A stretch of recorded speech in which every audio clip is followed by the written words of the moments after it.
காதல் தாய்மை இரண்டு மட்டும் பாரம் என்பதை அறியாது. உன் பளிங்கு முகத்தை பார்த்து கொண்டால் பசியோ வலியோ தெரியாது. உன்னை மட்டும் சுமந்து நடந்தால் உயரும் தூரம் தெரியாது.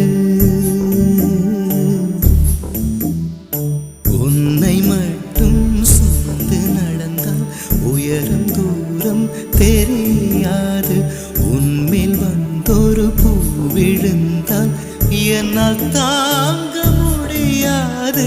கையில் மிதக்கும் கனவானி, கை கால் முளைத்த காற்றானி, கையில் ஏந்தியும் கனக்கவில்